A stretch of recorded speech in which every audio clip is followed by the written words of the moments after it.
Y le agradezco que esté al otro lado de la pantalla. Tenemos más títulos para compartir con usted. De hecho, nos vamos rápidamente a Ecuador. César García Vélez actualiza la información en este instante. Adelante, César. Así es, Andy. Muy buenas noches. Latinoamérica y el resto del mundo.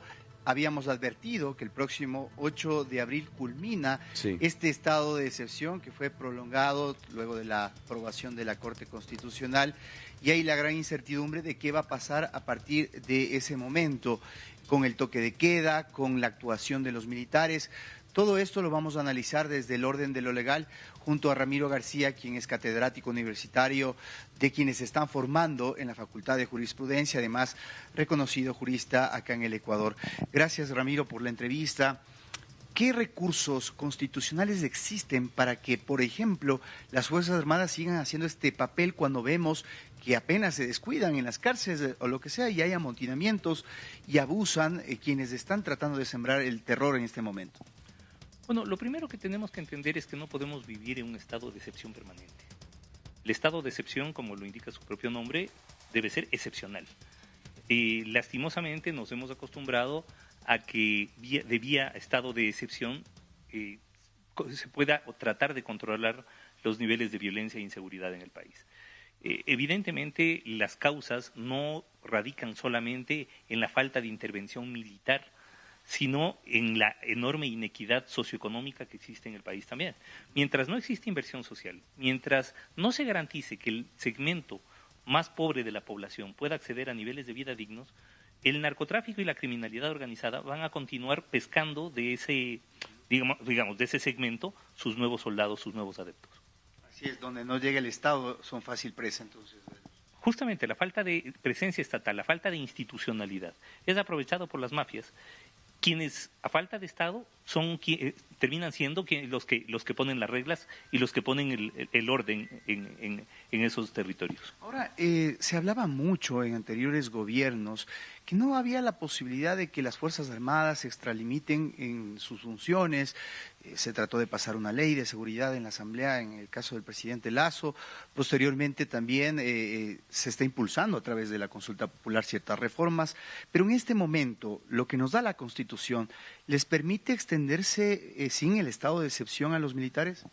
No les permite actuar. Pero, ojo, yo creo que estamos poniendo el centro de gravedad en la presencia militar en los temas de seguridad. Cuando las Fuerzas Armadas están entrenadas y preparadas para otro tipo de actividades, ellos no se preparan para temas de seguridad. Lo que sí se debería plantearse es una reestructuración de la Policía Nacional, la creación de grupos especializados. Eso tardaría bastante.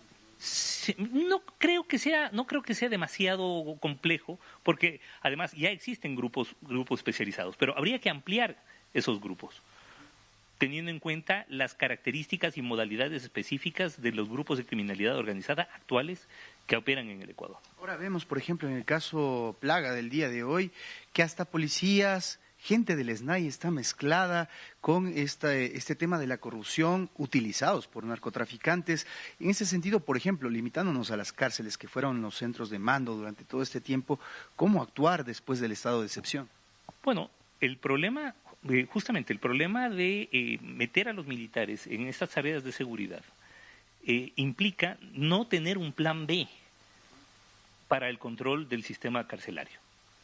Y claro, el momento en que salga el último militar de las cárceles, volverán los grupos de criminalidad organizada a tomar el control de los centros de rehabilitación, mal llamados centros de rehabilitación. Entonces, claro, insisto, se tiene que reestructurar completamente tanto la policía como el sistema de rehabilitación, de manera que se pueda garantizar que no sean los grupos criminales los que tengan el control administrativo y financiero de estos centros.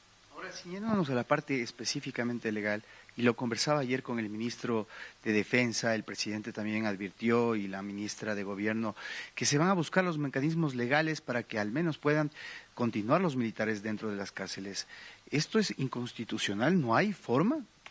Creo que se podría buscar un resquicio constitucional, porque a la final se estaría dando una tarea específica a las Fuerzas Armadas que no necesariamente conlleva incorporarse a las tareas de policía, porque ni siquiera la policía está dentro de los centros de rehabilitación. Pero tampoco podemos mantener por siempre y permanentemente a los militares dentro de los centros de rehabilitación, porque lo que va a pasar es que terminen siendo infiltrados también por las estructuras del narcotráfico, como ha pasado con la policía. Vemos hoy por hoy que todos los días en operativos caen miembros de la policía en activo. Porque eran los que siempre estaban en contacto con ellos. Exacto, el problema es ese, el contacto. Entonces, el problema es que por la cantidad de recursos que mueve el narcotráfico, les es muy fácil permear en la institucionalidad policial y luego militar también. Así que también, y ojo que en algunos operativos también han caído miembros de las Fuerzas Armadas en servicio activo. Así que lo importante, vuelvo y repito, es quitarle la base social a la estructura del narco y a la estructura de la criminalidad organizada. Ahora, el toque de queda, evidentemente, en el momento que se desactiva el estado de excepción también se suprime. Pero, ¿qué pasa con el conflicto armado interno? Esa declaratoria, ¿hasta cuándo da la Constitución la potestad de que se mantenga y bajo qué elementos o realidades puede seguir aplicando esa figura? Bueno, el conflicto armado interno ha sido más una declaración jurídica que una realidad fáctica, porque cualquiera con dos dedos de frente que sale por el Ecuador dice, aquí no hay una guerra interna. Porque conflicto armado interno significa que tenemos una guerra civil, una guerra interna. Y no tenemos eso. Lo que tenemos son grupos criminales, sí, muy violentos, por supuesto, niveles altísimos de violencia y de mortalidad violenta, pero no tenemos una guerra civil. Es decir, no podemos decir que tenemos porciones territoriales controladas por los grupos de criminalidad y que hay una estructura sistemática militar. No, lo que tenemos son grupos armados, grupos criminales armados, con un altísimo potencial de violencia, que están actuando y que no han dejado de actuar. Y ojo, el problema y lo que tenemos que ver también es cuáles han sido los resultados de este estado de excepción.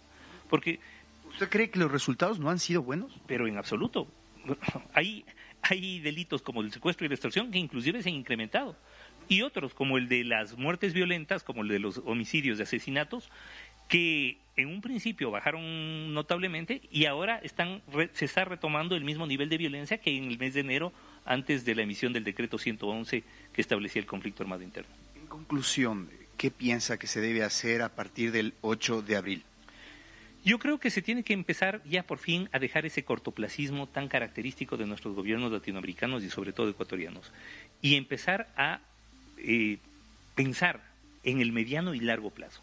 Si no tenemos un plan social de integración de todos los segmentos de la sociedad, no vamos a poder garantizar que exista seguridad y que se reduzcan los niveles de violencia. Incluso en El Salvador, el propio Bukele, que creo que es el epítome de la represión en Latinoamérica, ha reconocido de que no puede basarse un plan de seguridad únicamente en la represión y dejar de lado la inclusión social y la inversión social. Perfecto, ahí tienen una interesante visión de lo que podría pasar a partir del 8 de abril, lo que se necesita, llegar al fondo del problema y sobre todo generar reformas estructurales para brindar oportunidades a los ecuatorianos que están migrando. Es el segundo grupo que más está migrando por el Darién hacia los Estados Unidos, lo cual da cuenta de que no sienten oportunidades acá en el Ecuador, no se diga en provincias fronterizas y pobres, que es en donde se aprovecha para cultivar a los soldados de estos grupos criminales. Veremos qué es lo que decide el gobierno nacional y qué impacto o qué estrategia se va a aplicar a partir del próximo 8 de abril. Ha sido un gusto, Andy, poder reportar desde Quito, Ecuador. Mañana venimos con más noticias desde DNews en vivo. El gusto ha sido nuestro, César García Vélez. Gracias a ti, al invitado especial en esta jornada. Tengan ambos muy buena noche.